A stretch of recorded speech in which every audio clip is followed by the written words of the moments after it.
Hello everybody, welcome back to Cinema Savvy. It is myself George bringing a brand new video and the final video in a series I've been doing over the summer. This is of course how HBO should adapt Harry Potter for the live action series that's being rebooted, that is filming, that's deep into filming at this point in time.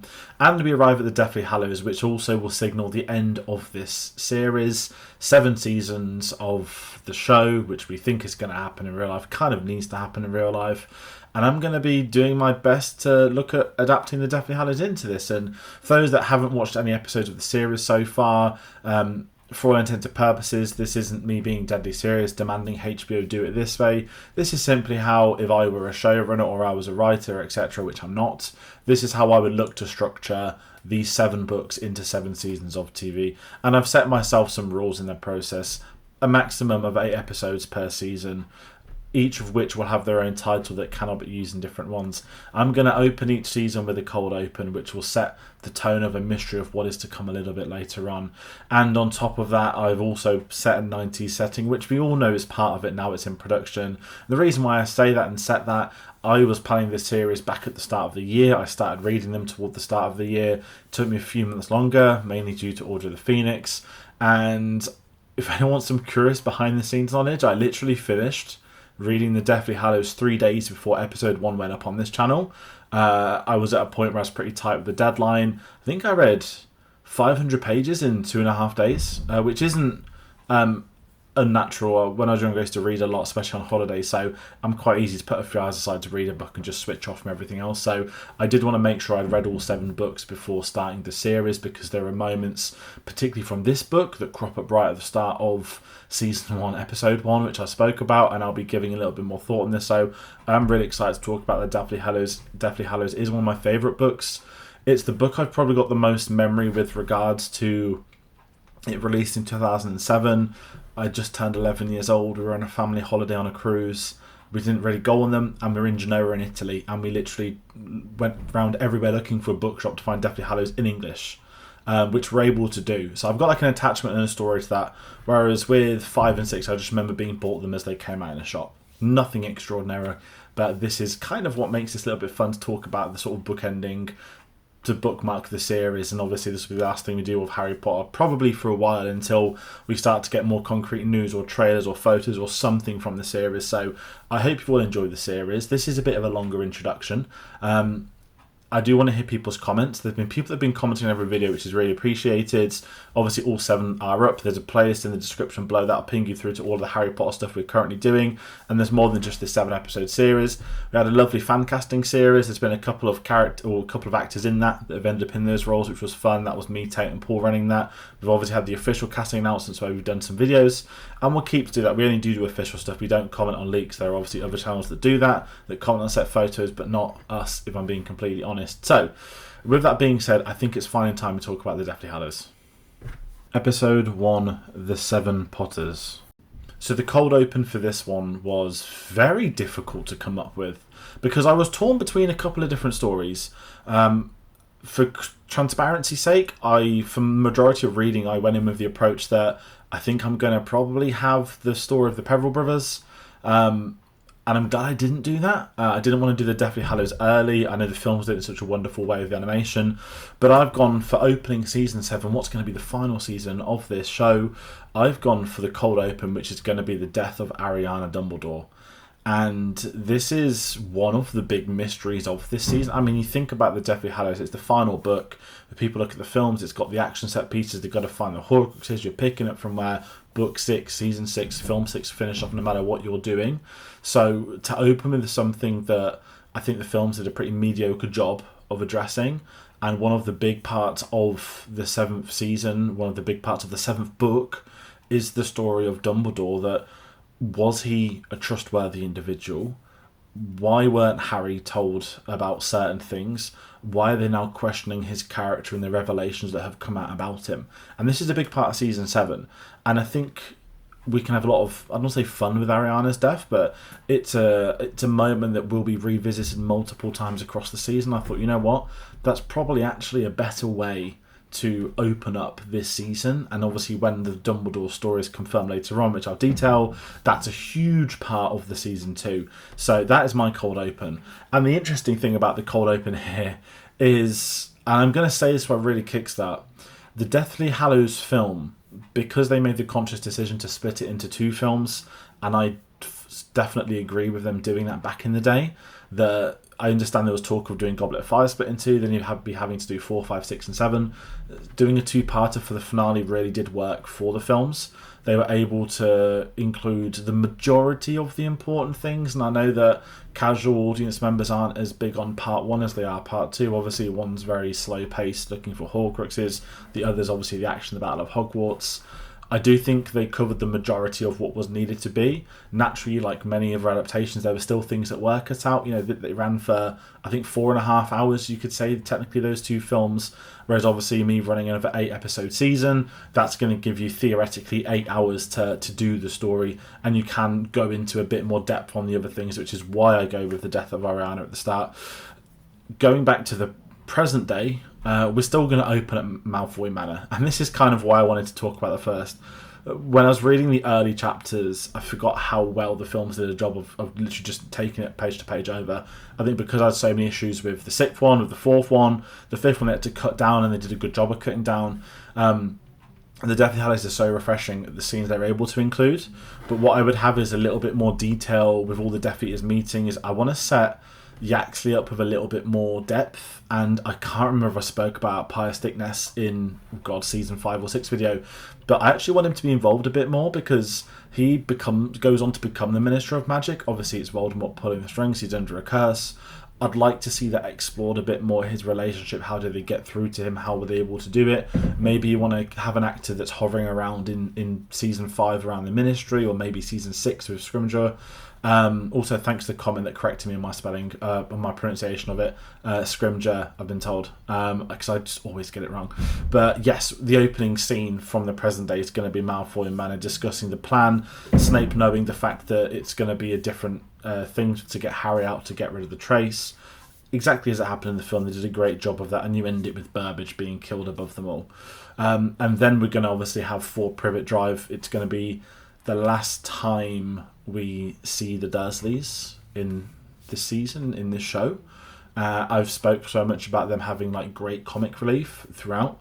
We're still going to get a bit of that here, but the stakes are different. The house is empty. Harry's going through his items. There's the cold tea on the door. We're going to have the newspapers, murmurs of a Dumbledore obituary. I know we're going to get into that a little bit later, but we need to start teasing the Rita Skeeter book. But the key thing here, which the films couldn't do, which has always been controversial, is the farewell to the Dursley characters. And I think there's a moment for each of them. Uncle Vernon does not want to go in the book at all. He really doesn't want to go, but he's scared, he's and ahhing, and he also doesn't want to be taken away by the people that do. I think it's Hestia Smith and Diggle. He wants Kingsley Shacklebolt, who he's seen on the news with the PM. So we can have some stuff with Uncle Vernon here, but what I'm going to actually have is a really big moment, which is Dudley obviously being with Harry, wanting to be with him, asking why isn't he going. Dudley having a redemption of such that ultimately he's a product of a bad upbringing, which is the same with Draco Malfoy, the same as so many of us. And it'll be great to see Dudley get his moment in this. The revelation that it was him that was leaving the tea out for Harry, that he did care about him, and that Harry does care for him. And we're going to have the Petunia thing, which is something that really annoys me. Is I love the deleted scene of her saying she lost a sister. It's a great scene for how the film's portrayed Petunia Dursley. It makes logistically no sense for this to have ever been in the book, and I'm glad it was cut. And I always did wonder if that's something that they disagreed with and got put on the cutting floor, because it doesn't work for her character. Where her character goes with the flashback with Snape later on, there is no redemption for her. She didn't care for her sister. She doesn't deserve the dialogue. But I like the ambiguity of the book, where it sort of implies that Petunia wants to say something to Harry but just can't bring herself to say it. So we'll have them go out to their safety net to disappear, get them out the story. But then they're going to naturally have the Order of the Phoenix arriving, ready to do the Seven Potters. But the big thing here is going to be them explaining the current politics, that Pius has essentially took over, that they know he's under the Imperius curse, that they've had to change the plan to be able to get Harry out and away before the trace comes in. So we will have them doing the Seven Potters sequence as expected. We do need to bring in a couple of important moments. That's Tonks and Lupin announce that they've been married. And we do want to have Harry's final moments in the house saying farewell to Privet Drive, because it has been an integral part of his life. He hates it. It's not his home. But he ultimately did still live there for 11 years and then in the summers that followed. So there's a scene there to have. And I should have said earlier, this isn't an extended episode. Episode 1, this is a normal episode. And then what we'll go on to then have is the chase. I say the chase will have the Seven Pots fire, whatever you want to call the sequence, the ambush by the Death Eaters. The key is to have them on broomsticks and not all flying. The whole purpose of this is that Snape and Voldemort are the only two that are so well in the dark arts that they can fly with one another. I loved the Death Eaters in the films, the fact they could all fly, but stick to the broomsticks for the TV series, please, because then that does really add a lot more to Snape through his ability and how he played with the dark arts over time. And obviously what we will have is Hedwig being killed as expected. That isn't what prompts Voldemort in this. What prompts Voldemort in this is Harry using the spell of Expelliarmus. We'll have a great moment of Stan Shunpike being ousted as a Death Eater, which kind of makes Harry look stupid for what he was saying in the Half-Blood Prince to Scrimgeour. And where we'll then have with this is the Voldemort arrival, the fact that Harry's wand takes control of itself to protect him, and then we'll have the moment in which that Harry and Hagrid do of the crash. It controversially into Tonks' parents' garden. There's the protector spells there that stops like Voldemort being able to... Can you realise how much more I'm remembering, by the way, because I read it more recently? The fact that Voldemort obviously can't get through the charms and whatnot, and it's a great way to introduce us to Tonks' parents as well, because they're going to have an important role in this, especially when we get Teddy Lupin later on. And then we'll have them explain them getting a portkey then back to the burrow, because it was always stupid that they all just randomly popped up at the burrow. That's the first thing Death Eaters would go. But I like the fact that there's 7 different destinations, and in those destinations are portkeys to then get back to the burrow. That's a really important scene. And then what I want to have this, and this is where I kind of was wondering again, did I want to have the point of view of Harry, him and Hagrid together on their quest, or do I want to bring in different characters? Do I want to kill Mad-Eye Moody in sequence with the others? Do I want to have George being shot off in sequence? My answer is actually no. And kind of when I spoke about the Half-Blood Prince, it works better from a narrative structure that whilst they are all waiting and they're quizzing each other and they think someone sold them out, we will be able to put them in a position where they are having the sequences. So narratively, we'll put them back in their sequences, and this will work better for what the series is going to do and for revelations later on with Snape. But the key here is to obviously go over the death of Mad-Eye Moody, to have each character talk about what they went through and what they saw in the battle. Now, I'm not asking for flashbacks as such. I think some people want to see that. Again, I don't think it's needed, but it's frustrating that we don't get the moments with Mad-Eye being killed. So I've always been sort of question marks and concerned over how to do this, but I do think upon reading it back, it is the best way to do it is to not show everyone else's, have the instance happen, and that will annoy some people, and it gives them a chance to have done something different, but for logistics of watching this as an episode of TV, I think it does work better this way. And then what I then want to have at the tail end of this episode is Harry having the dream about Ollivander. We'll have him, Ron and Hermione discussing their plans on not going to Hogwarts the next day, them discussing and prepping for the wedding. This will include Hermione talking about echoing all the books from Dumbledore's office on Horcruxes. And where I'll choose to end episode 1 is actually going to be having the dream of Gregorich for the first time. Episode 2, The Wedding. So we'll open episode 2 with it being Harry's 17th birthday, the fact the trace is off him. We'll have the sequence where he's getting presents and gifts for everybody, that he's become of age, the watch he gets from Mrs. Weasley, which I think belonged to one of her brothers, who obviously got killed in the First Wizarding War. We'll have the sequence in which Harry and Ginny have a kiss, because we've actually developed their relationship, and then we can have the moments where Ron isn't happy, given the fact that he has had to end it and she's upset about that, and they thought they've got to do with their travels. But again, it adds detail to their relationship for the long-term aspects, alongside the fact that we've built up to this still in earlier seasons, not like how the film did it. But what I want to then have with this one is Harry's birthday party, where a lot of people turn up. People at Hagrid rock up, they've got presents too. There's a lot of things going on board. And then what we will do is have Scrimgeour turn up and gatecrash the birthday, rocking up late with Mr. Weasley. This is an important sequence because this is going to be where we get the content of Dumbledore's will, and we will have a great sequence in which Harry has his standoff with Scrimgeour. The fact they're face to face, that they are really going at each other, that it's clear that Scrimgeour is obviously struggling with the war. We know his days are numbered, everyone knows his days are numbered, but he's still trying to defiantly continue. And I think that's a really important part of this, that we do have to burn up. He's not an antagonist. He is fighting the same battle, and that's his point, but his approach is very different to Harry's, and Harry does not trust him and will not trust him, nor the Ministry, which is very important for the politics of this. And then what will then follow this sequence with is the group of them trying to figure out what it means by the gifts and presents what it meant for them to get from Dumbledore's will. And I know this pulls it in earlier than it does in the film, but I do think it functions better than it does in the book, because it is still the same day as the wedding, but I like the fact he's gate crashed the wedding more. And why I'm kind of going with this is actually what I'm going to do for a really big sequence, which I think would visually be great, and something I think they should really look at doing is when we get to the next day and we actually get the wedding. This isn't just inspired by Andor, because we had a wedding interjected with something very different to this.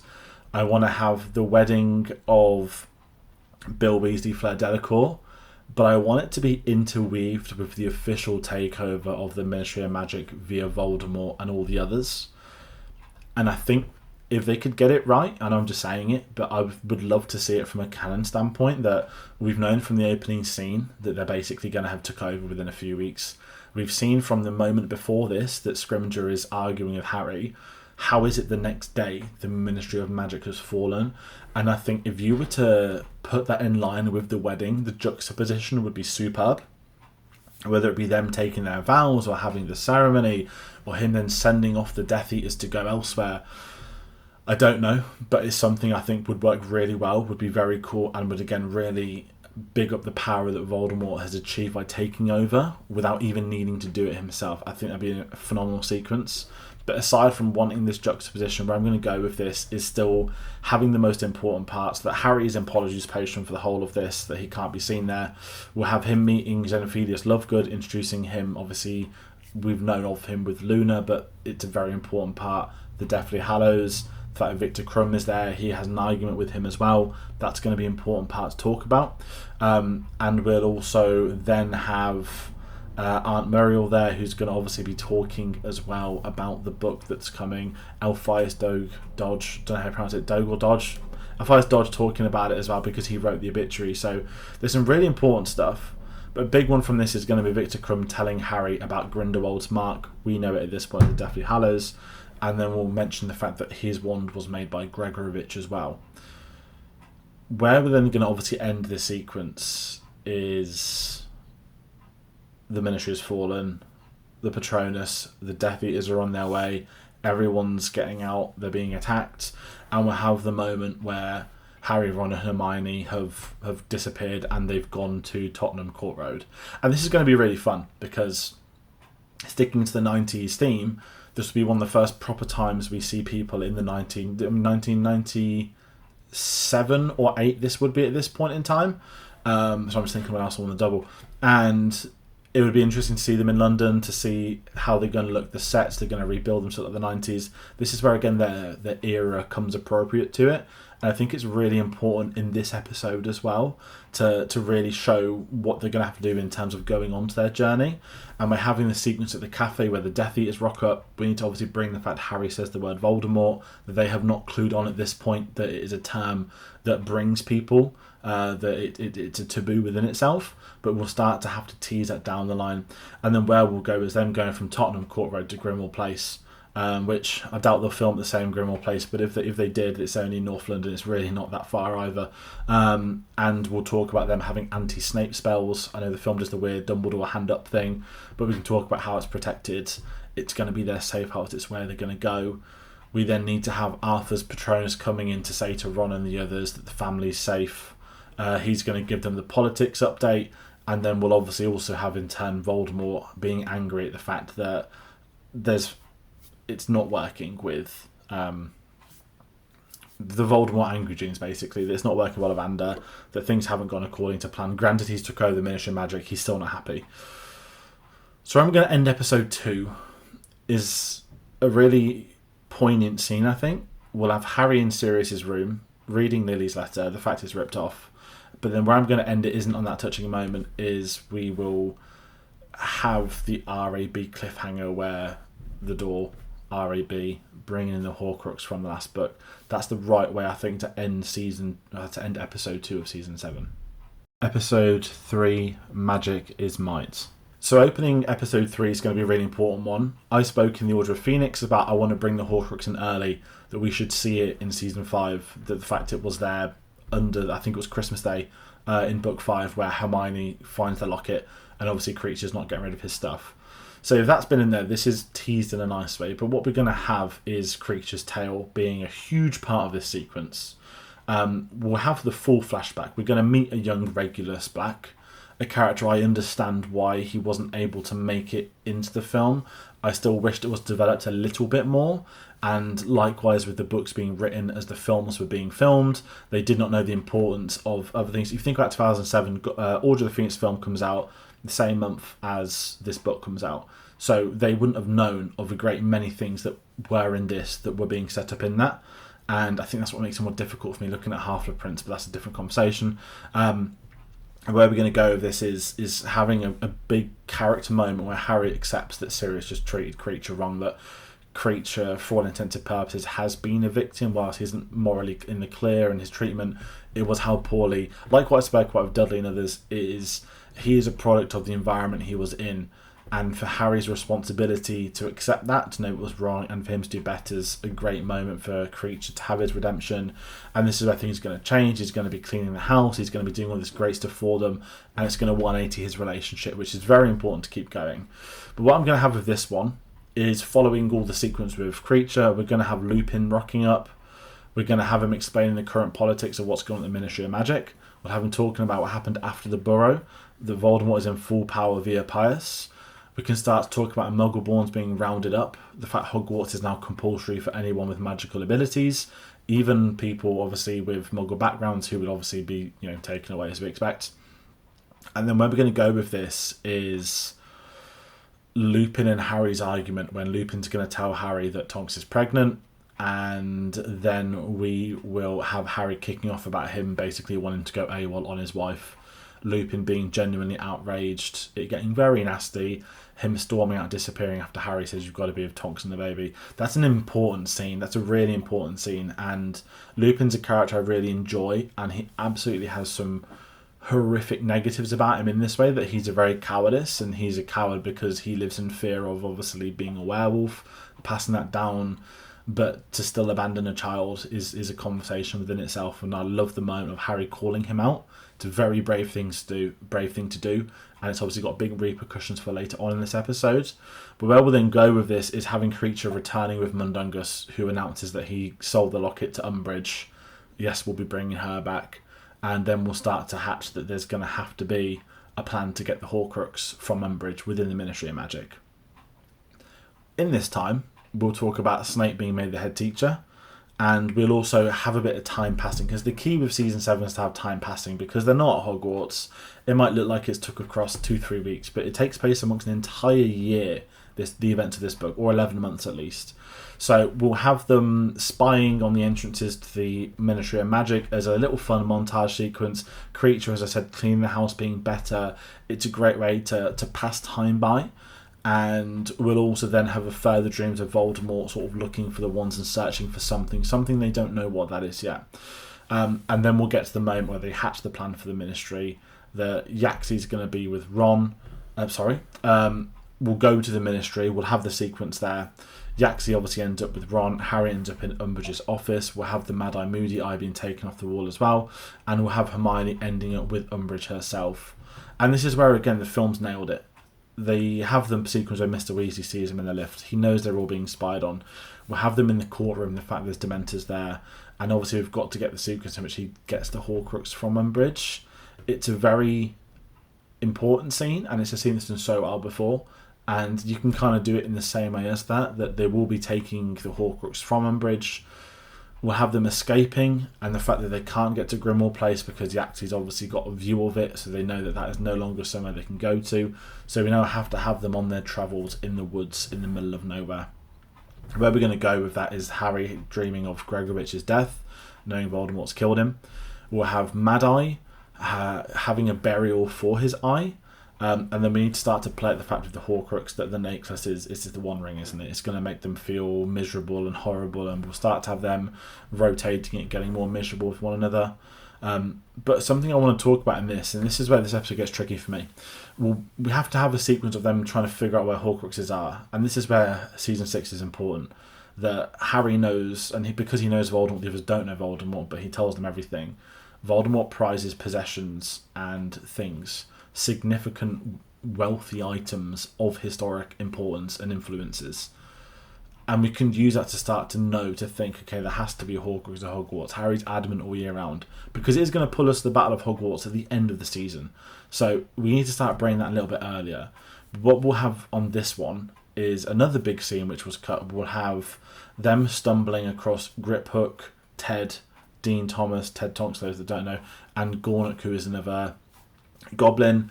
We can talk about them knowing that the sword in the vault is a fake, or them knowing of a sword, knowing there is a fake sword going around. And whilst it's unknown what that means, it has significant impact for later on. But we'll end this episode with Harry and Ron's argument and Ron walking off into the distance away from the rest of them. Episode 4, Godric's Hollow.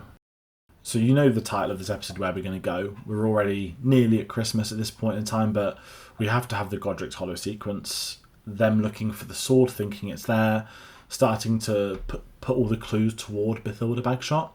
And we want to spend a bit of time here. And this is going to be quite a different episode because there's still going to be action sequences, but it is quite dramatic. The fact it's Christmas time, the fact that this is where Harry was born, where his parents were killed. And something I really like the fact that books did well was, aside from having the graveyard where we're going to get the Peveril brother as well, which is going to have an importance later on, the Deathly Hallows symbol too. Obviously his parents' gravestones, knowing there's a very wizarding culture there, and obviously Muggles don't know about that. But we want to go to the destroyed cottage. And what's really interesting, and something I completely forgot from the books, was there's loads of messages for Harry on the side of it, like people wanting him to succeed, to do well, to defeat Voldemort. And there's a great moment, Hermione sort of wants it gone and Harry wants it to stay there, remain fine, which I think is great. And then where we'll have that is obviously Bathilda Bagshot being there, bringing them in, setting the trap of the fact it's Nagini all along. And then we're going to have something really weird. We're going to have the very weird moment of Harry merging into Voldemort's brain, mind, whatever you want to call it. And we're going to have the full flashback of Harry's parents being killed, but by Lord Voldemort. And I think this is interesting because if you go back to the first episode I put this as the cold open, right? That we wanted it to be 1981. We've got to have the whole sequence. Where we're going to go with it in season 7, and this is why I said to do it in season 7, you want to shoot it whilst the James and Lily actors are young in season 1. I know they're probably not going to do that. Voldemort's point of view is different, right? It's Halloween, there's kids out, like he's scaring them, just like his face, it's that sort of Halloween thing. He'd normally kill people, but he doesn't. The fact we'll have the moment of James being there, being away from his wand, making it so easy for Voldemort just to kill him straight away. Have him going up the stairs, Lily like pleading, begging with him. We can play the whole point of view from Voldemort's dynamic, and it's going to be interesting to see that because it's sort of a 7-season bookmark of we knew the point of view from outside in season 1. We're going to get the full story, and the only alive person that has the full story of information on what happened that night is Voldemort. And that's what I'm going to put that in the middle of episode 4, which is quite risky because it would be a great cliffhanger, but it doesn't need to be. Where we're going to then go with this is having Harry waking up in the tent with his wand being broken, which is a huge part of the season, and I'll get to that later on. I'm still annoyed about the film. And where we'll then do with this is maybe where this episode gets tricky for me in terms of structure. We need to have him reading the Dumbledore book, him discovering about Grindelwald and Dumbledore having a relationship as such, that it wasn't, it was a very different relationship, and he knows something about someone, he can't piece it together. So the Dumbledore stuff's going to start to really creep up in episode 4 onwards. I didn't really speak about in the wedding episode about the dishonesty where we have Aunt Muriel arguing with Ulfias. The fact that there's two different mindsets that Harry doesn't know who to believe. We can start to trickle in Harry's murmurs and fears that Dumbledore was actually not a great person, that he hadn't treated his family well, which we know isn't the case ultimately. But where we're going to go with episode 4 is Harry and Hermione again being at the lake. We'll have the Silver Doe sequence, which is then going to reunite them with Ron. Obviously, when we get the Horcrux out, we'll have Ron destroying the Horcrux as well, as he needs to do, because it's one Horcrux killed per person. It's not a set rule, but that is what happens. And we'll have Ron telling Hermione his story of the events. He can fill us in on the Wizarding World politics. He's the one that's told them that if you say Voldemort's name, it's now a trigger, so they know not to do so. And where I'm going to end episode 4 is a really weird place. I'm going to end it with them arriving at Xenophilius Lovegood's house, as they're there wanting answers about what the Deathly Hallows are. Episode 5, The Deathly Hallows. So the reason I gave a cut short ending for episode 4, well, not that it's short, it's obviously there's a lot that takes place in that episode. Episode 5 is obviously going to be essential, The Deathly Hallows by the title, as I said. We know what we're going to get with this, so we need to have Xenophilius Lovegood giving the story alongside Hermione and the others. I mentioned earlier the films did such a phenomenal job of that. I don't know how they want to do it. I mean, sure, they could do it in live action, but the animation was such an inspiring way. I loved how they did that, and it'll be hard to top that, whatever they do, so good luck, the best of luck. But we do need to have that. It's an integral part of the season. Them reading, obviously, the story, the fact it was in Hermione's will from what she had as well. And then what will do this is having the Death Eaters attack the house, then working out that Luna's not there all along, Xenophilius admitting that she isn't there. But there's something I want to really clue up in this, and we'll have Xenophilius talking about making a replica of the lost item of Ravenclaw, and we'll have him bring it up. And I mentioned in season 6 it'll be in the I want it as an Easter egg in the room requirement for later on, but it needs to be visible to Harry and the others in this unknown item, because there is an unknown Horcrux and they don't know what it could be, and it could be something related to Ravenclaw or Gryffindor. So I think this is a great little nod, a couple of seconds here and there, and it will have an impact later on in the season. And then what we'll have is, once they've escaped from the Death Eaters, we will have Harry discussing it with Ron and Hermione about what the Deathly Hallows are, that how they do exist, that he's adamant that Dumbledore had 2 of them, the Cloak being 1, the Elder Wand being 1, and the others choosing not to believe him on this. And I then need to bring in the Potter Watch report, where we have confirmation that Dean and Griphook are not dead, but the others were, because they're obviously going to have an important moment at Malfoy Manor. And we're going to accidentally have Harry saying Voldemort's name, which is going to obviously then bring in the Snatchers, the Death Eaters. Harry says the name by mistake in anger. They obviously raid the tent, work out Harry might be Harry. Obviously, we've got Fenrir Greyback here and a couple of others, and we're going to take them to Malfoy Manor. Now, at this point in time, it's Easter. So within one episode, I've gone from Christmas to Easter. That's why time passing so hard to do in this series, particularly in the final season. But what we'll have with this is, whilst Harry's being taken to Malfoy Manor, we will have him visualising and seeing Voldemort having the discussion with Grindelwald about the Elder Wand. Grindelwald refusing to give the information to tell him who has the Elder Wand, because it's his love of Dumbledore still, not a redemption, but him honouring something till the very end. You know, he imprisoned himself in his own prison for decades, and he isn't going to give up Dumbledore, but we will have the moment at which Voldemort kills him, and obviously that is going to be in sync with Harry arriving at Malfoy Manor with the others, which is all setting us for the big ending of episode 5, which is going to be Malfoy Manor.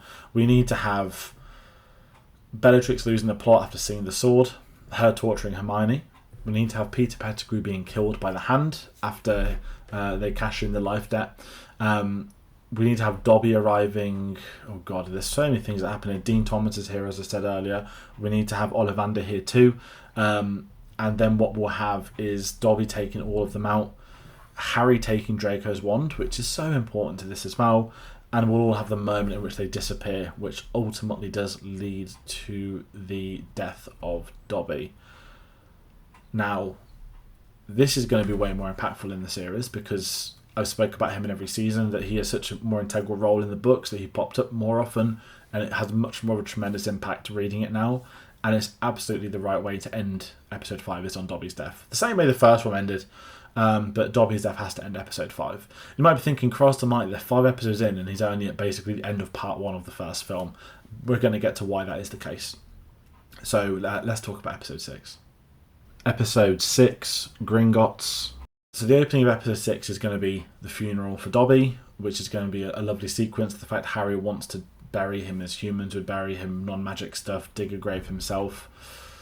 We need to then have Bill filling him in on everything that's happened, that they've all been moved for their own safety. Obviously, they all know that Ron is not obviously at Hogwarts, that I didn't speak about the ghoul in the attic. Obviously, we get backstories as to why they're not Hogwarts, like Hermione on the run, Ron being ill. But then what we're going to then have with this is Harry taking time to set up a Gringotts plan. He's going to speak to Griphook, knowing that he needs to get into Gringotts, that he remembers Griphook from the very beginning. We need to have him speaking with Ollivander, where we're going to get a load of, I call it wand lore, where he'll say that he believes in the Elder Wand and that he knows Voldemort's after it. We're going to then have this being interweaved with Voldemort going into Dumbledore's tomb, which is going to be very uncomfortable viewing, but it's part of this. So it's another mirror sequence, and it will work as the interweaving structure. Then when we're going to go with this one is having Griphook making the deal with Harry that he will get the sword in exchange for getting into the vault. Now obviously we can have the sequence of Harry basically saying I'll give him the sword but I won't tell him when, which is very stupid. Obviously we've got Luna here as well, who I hadn't spoken about, which is my own fault. And we'll have her bring up the lost diadem of Ravenclaw when they're discussing Horcruxes. Again, mentioned in the episode of her dad, seen in season 6. It's going to have a big important later on. What I want to go with this is Lupin arriving, him explaining to Harry that Ted has been born and that they'd like Harry to be the godfather, which will be a lovely sequence, again coming full circle with what happens down the line. And then I want to have the sequence of Harry and Bill, who we've seen in multiple seasons at this point in time, who's an established character, and it'll be him warning Harry about Griphook, about goblins, about Gringotts, really giving him the risk. So then what we're going to do this is having the heist as we expected to happen. Again, something the film did very well. We'll have Hermione as Bellatrix and Diagon Alley. We've got to have them all using the Imperius curses.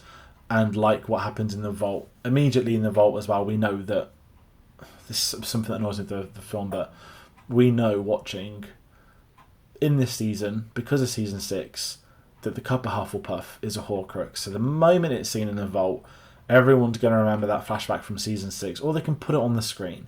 And that explains why there is a cup, why is this object, and why Harry knows and has the instinct to know, and the others just don't. It's stupid how they did it in the film. It's not really their fault, but it's naive storytelling. Because just like, boom, there, it's that one, it made a noise. Don't like it. But it's essential that obviously we get the whole dragon escaping sequence, Griphook obviously escaping with the sword, and then we have to have Voldemort finding out about the fact they know about Horcruxes. We will have him killing every single person in that room which it speaks of, and we've got to show Lucius and Bellatrix being scared, hiding behind bodies, getting out of the room and escaping to save themselves. And that's going to really unleash Voldemort, as you know, he's going to get more and more deranged as he knows that they know about the Horcruxes. And then we're going to end this episode of Harry telling them we basically need to get to Hogwarts. Episode 7, The Greater Good. So episode 7 is going to be a fun one. I'm going to say this immediately. This is a shorter episode. I know I did this in season 4. It's going to be a bit of a gap when we get to the finale for season 7, but I've literally put a note of like 45 minutes this episode, because I'm going to really G up something that's going to happen down the line. But we're going to open this with them apparating in Hogsmeade, setting off the trap. We're then going to have Aberforth taking them in and the revelation that he's Dumbledore's brother, that this character who's been there for multiple years in this role, in this bar, him being basically done with the war, saying we've lost, it's over. We'll then have the truth of what happened with Ariana, Dumbledore and Grindelwald. We'll then be able to have the payoff to the cold open. We'll explain about his dad attacking the muggles who went there, the mother dying, Grindelwald's argument and death where they will blame each other and nobody knows. And then we could talk about Harry talking to Aberforth about when the day Dumbledore died, where he'd obviously spoke about her. That's going to have a really important sequence in this episode 7. And there's still a lot to do with this. Granted, it's a shorter episode, but we'll obviously have flashbacks on this. And we'll use this to open the door from Ariana's portrait, with Neville taking them into Room of Requirement, Neville giving the school updates, and Harry having to say to Neville that basically I'm not here to fight, but it's too late. He's already called in the DA and everyone's on the way. So where we're going to then play with this is Harry fully believing that the lost diadem is a Horcrux, him with Luna. We'll have him being caught by Electa Caro, her being stunned as Amicus arrives, the fact that they had already planned and knew via Voldemort they would try and get to Ravenclaw Tower that day. We're then going to have the sequence, which is going to be one of my favourite scenes, which is Caro getting destroyed after he spits on McGonagall, Harry using the Cruciatus Curse, and him having a reunion with McGonagall explaining he's there on Dumbledore's orders and that she will do everything she can to help him. And then where we're going to go is them having the heads of the houses, not Slughorn, but them dueling Snape in the corridor, him flying off, disappearing, and everyone being called into the Great Hall for something that's going to happen. We will have the Order of the Phoenix emerging. We're going to have Percy Weasley returning, him reuniting with his family. We're going to have Ron and Hermione disappearing, and I'm going to stick to that. And then what we're going to do is really hype up to the big finale. We're going to have Professor McGonagall's speech being cut off by Voldemort, them preparing for battle. Harry then with the ghost of Helena Ravenclaw, her explaining the location, them talking about Albania, them knowing that Voldemort was there is history there, and that's going to then get cut short by the clock chiming midnight, which is going to kickstart the Battle of Hogwarts. Episode 8, The Boy Who Lives. Okay, this is going to be controversial. Episode 8, I've just G'd up the Battle of Hogwarts is about to start, and people might be sat there thinking, you can't do this in like a finale, and I agree. So when I was structuring the season, it became clear to me, and thinking of Stranger Things, which is releasing soon, I'm not doing a cop-out by doing a longer finale. I'm actually going to go with a 2-hour, maybe 2:15 at the max, runtime finale for this. Even calling it The Boy Who Lived, which was originally my Episode 1, Season 1 title, which I swapped just before starting all of these. I thought it worked better for the finale. This covers 150 pages of the book for comparison from where I was noting this. So I've made the call to do an extended finale, to the point I've even swapped the battery over on my camera just so I can make sure it doesn't overheat and cut out early. And I hope this doesn't come across like a cop-out, but if you are 56 episodes into a TV series, which we are at this point in time, 56, your finale can be 2 hours. Where I draw the line with Stranger Things is them doing a finale that's like 3 hours, and then every episode before it for 6 weeks is 2 hours each. That's just ridiculous. But I've tried to structure the show in order to make the final episode of this a film in itself, the finale of finales, an accurate finale too, because I'll be talking about a lot of other things the film's missed. But let's really get into this now. So let's open up the finale with Ron and Hermione in the Chamber of Secrets, destroying the cup with the basilisk fangs. I know obviously I mentioned they disappeared during McGonagall's speech, but I don't mind them doing this and showing this again. You don't need all the silly water stuff. Leave it to imagination, but I quite like the idea of the basilisk skeleton, them taking more of the fangs. But then where we're going to go is going back to the midnight sequence on, I guess, the upstairs, the non-chamber secrets. It's having the dueling sequences starting. We'll have the Death Eaters attacking. We will try and find a way to make all of this work. We have to follow Harry as the lead, which the films did very well. And I know the films essentially went for like, here's 2 or 3 transition, them getting from building A to B, and then you can show the battle. So I'm struggling with the best way to doing this because I've obviously got a lot of off-camera deaths. But what we'll have is Harry and Hagrid heading to the Room of Requirement. And on this journey, we can then start to show some of the duels, maybe elsewhere at Hogwarts within the grounds, to show are they penetrating or where is the battle at this point in time. It's obviously going to be essential for this one. But Harry and Hagrid are off to the Room of Requirement. We're then going to have Hermione and Ron meeting him on the way. Him saying he knows the diadem is in the Room of Requirement. Obviously, he's worked it out. We can bring up the fact we did a cameo in Season 6. I'll say it again, I'm very smug about that. And what we'll then have is them going into the Room of Requirement, telling everybody, basically, you've got to get out now. We need to use this room in a different circumstance. So you will need to leave for this to be able to change. What's going to come of that is Aberforth Dumbledore coming in, Ginny coming in, Tonks, Neville's Nan. The last people there are going to leave this room to be able to go into the battle, and then the room can turn into the lost place, I'll call it myself. So then what we can have of this is obviously the sequence which we know takes place. We'll have the diadem being found, except on the way is Crabbe, Goyle and Malfoy. Now, this time round, because the actor, well, we don't know what's going to happen to the actors now, we've had Crabbe and Goyle cast now, let's just hope this Crabbe doesn't get caught smoking weed towards the end of his run and taking part in London riots. Crabbe is the one that's killed by the Findifier curse, Goyle and Malfoy are saved, and the diadem is destroyed with the curse that took place. That's right, Crabbe is one of the reasons that Voldemort died. I still love that, it's ridiculous, but it works. And it's a way to sort of tee off the childish playground bullying that when push came to shove, Malfoy wasn't all that. He wasn't really the killer, which we knew in Season 6, but we knew it again here in Season 7, that he is there because he kind of needs to be there. He's still been at school this year. It's term time. He would still be there, which is an important moment. So, where we're going to then go with this is right outside the room of requirement. We're going to have Percy Weasley taking out Pius Thickness, him making the joke in front, and then we're going to obviously have the death of Fred Weasley. We're going to show this, the explosion that kills him. This is an important scene. It's one of the things I think a lot of people hated the fact that films couldn't do. And where we're going to then have this is obviously everyone almost pausing momentarily in the fight to grieve him. We're going to have Ron having to be restrained to be able to not go off to try and kill people, that he can't lose his head. The fact we've had Percy having a redemption of sorts, that he's been able to put his family, he's been able to redeem that 3-season story arc of him screwing his family over to be a ministry guy, for him having took out, the Minister of Magic, technically, in this Voldemort.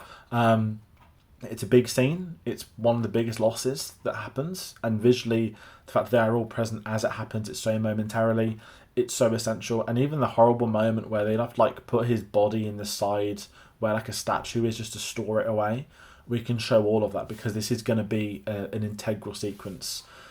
And then where we're going to go with this is having Harry going into Voldemort's head, and we're going to have them basically Voldemort basically saying, in the Shrieking Shack, not the boathouse, in the Shrieking Shack, that Voldemort is looking for Snape. So we've then got to basically have the group getting to the Shrieking Shack via the... Oh my god, I've forgotten the Whomping Willow. God, that would have been embarrassing to have forgot that. So what we're going to have with this part, because there's no time for pause, this is a 2-hour film. When we're getting to the Whomping Willow, that's when we can bring in, I know the song's called Courtyard Apocalypse, them running past the students. We'll see students dueling Death Eaters.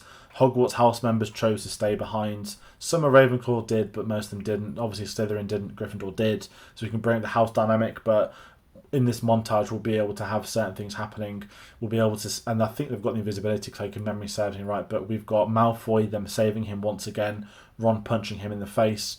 We'll have Fenrir Greyback biting Lavender, then Hermione and Trelawney teaming up to kill him, leaving Lavender TBC. We still don't know if she died. It's implied she did in the film, but it is an unknown TBC characteristic, which kind of makes it more brutal. Someone that didn't deserve that.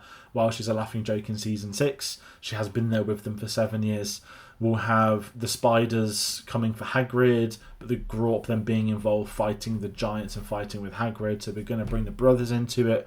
Then where we're going to go is getting them to the Whomping Willow, through the tunnel, and into the Shrieking Shack, which is going to be one of the most important scenes, because we'll have Snape very, very specifically eyeing Nagini in the bubble over Voldemort. We need to show that. There is no excuses not to, because of what we find out. Snape continuously eyeing Nagini, and the viewers and the kids will think it's fear, that he's scared of the snake above him. We'll get there.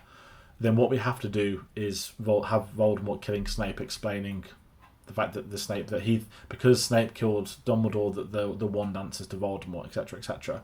What we're then going to have with this is Voldemort, after he kills Snape, Voldemort's obviously going to disappear, the memories leaking and Harry collecting them. No, you've got your mother's eyes quote, whilst it was amazing when Alan Rickman did it, Snape doesn't get that in this, and we'll stick to that, because where we're then going to go with it is Voldemort giving them all a 1-hour break, giving the message, tells them to go visit the dead in the hall, retrieve the dead ones, and for Harry to come forward to find him in the Forbidden Forest.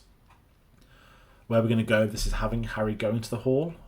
We will get the bodies of Remus and Tonks. Again, I think people are going to want to see that, but it's more impactful if you don't. The fact that hand in hand with one another, the fact earlier on when Tonks leaves the room of requirement, she bolts out knowing that Remus is dueling someone. that I don't mind being the last time we see her, because it is more impactful if we don't. The fact we've seen Fred die, that's the big one we did see. We don't want too many big name deaths of people we didn't see, just this. Even dead Colin Creevey, where Harry's going to feel guilty that this underage kid stayed, that he's known since year 2. The kid that used to stalk him and to take photos is now dead as well. So there's going to be so many sequences of this. And what we're going to do within this hour is Harry going up to Dumbledore's office and him playing Snape's memories. So we know exactly what's going to come next, especially those of you who read the book. And there's an ice cream van outside, which is very distracting if you can hear that, so apologies. We're going to obviously... I'm going to talk The Prince's Tale because it's not enough to be an episode in itself. And this was the question. I wasn't going to ever extend this to 9 episodes or to 10. This is why I want it to be a finale. It's kind of bookmarked in. You've had like an opening 45, and now we're going to get like another 15, which is kind of an episode in itself. But we're obviously going to have the young Snape with Lily and Petunia, him explaining to her about wizards. We're then going to have... I'm going to not whiz through this lazily, but I'm talking about the key moments from The Prince's Tale. We're then obviously going to move to Lily and Snape getting on platform 9 3/4. Petunia turning on her. Lily making the comment that she wrote to Dumbledore and asked to be a wizard, and Dumbledore responded to her, said no, to which then Petunia calls her a freak, which sets up Petunia's arc, which is exactly why I'm not giving her that line that the film has added in, which I love if it worked, but it didn't, because Petunia lived her life as a jealous older sister, and that's what this flashback confirms. This is why she didn't like Lily. It wasn't ever for anything but love. It was spite and jealousy, and she doesn't deserve the redemption. Only Dudley did. Where we're then going to go, this is having James and Sirius meeting on the train for the very first time, reminiscent of Harry and Ron meeting together, except this time we're going to have them mocking and being horrible to Snape from day one. I think they say just look at him. Why should he exist, or something like that. So this is a big moment, so they're not coming out of it light. We'll have the sorting ceremony. We're going to get a prefect Lucius Malfoy, Snape going off to go to Slytherin, Lily going off to be in Gryffindor. We don't need to show James and Sirius being sorted, but then we're going to obviously cut to, I say years later, it's still within a decade. Snape, sorry, ignore me. We're going to go to year 5. I got way too far ahead. We're in year 5 of them at school. Snape's doing his dark magic. He's hanging out with Death Eaters. Lily's calling him out for it. We show the scene from book 5 when he calls her a mudblood. We have the aftermath of Lily ending their friendship once and for all, nail in the coffin. And from that point on, we're then going to have them as older. I say older, they're still like 2021 at this point in time. It's only 4 years after, I think, when you're in year 11 at school. Yeah, 4 or 5 years after. So we're going to have, like what we spoke about in earlier seasons, Snape listening at the job interview of the prophecy, Snape going to Dumbledore, betraying Voldemort to tell Dumbledore that he wants them in safety. That's going to then cut to after their death, where Snape essentially, I think Dumbledore says he disgusts him, because Snape basically begs for Voldemort to spare Lily and not James or Harry. But where we're then going to go with this is continuing going through the years. We've got obviously Snape telling Dumbledore no one can know, and that he basically promises to protect Harry for as much as he can. We're then going to cut away into year 1 at Hogwarts, where Dumbledore asks him to keep an eye on Quirrell. We're then going to go to year 4, where we're getting the dark mark starting to return. And Snape says to Dumbledore he will not betray him, and this is taking place at the time of the Yule Ball.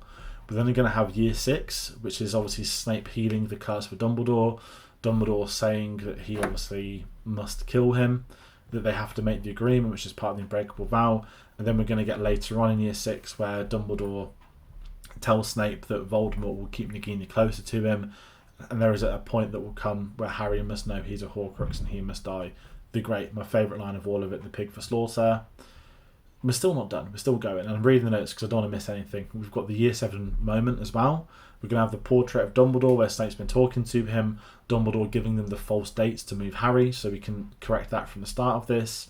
Then giving the plan to Mundungus because they know he can't be trustworthy. And we can also have the moment where George Weasley's obviously going to lose his ear because because Snape has obviously tried to not have him killed by going for something missing. And then what we will have is him having Lily's note from 12 Grimmauld Place, the fact Snape's already been at the house, Snape putting the sword into Forest of Dean, and we can have a moment of which basically Snape tells oh god, I forgot the head teacher Black, Phineas Black, not to ever use the word mudblood.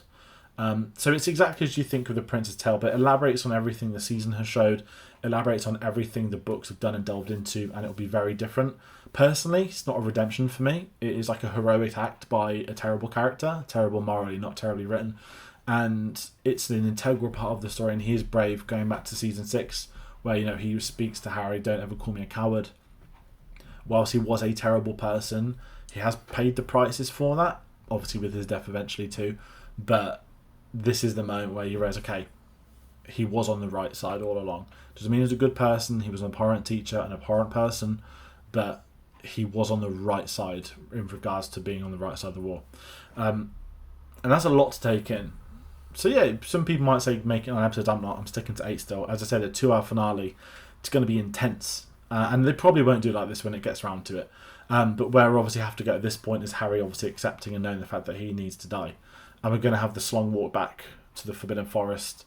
We'll have Harry passing Neville. We'll basically have Harry telling Neville what we need to do to destroy Voldemort, him passing on the knowledge he knows. We'll have Harry working out that he has the Resurrection Stone. At this point in time, he has the Resurrection Stone, he has the cloak, and he has Malfoy's wand. He is very temporarily the Master of Death.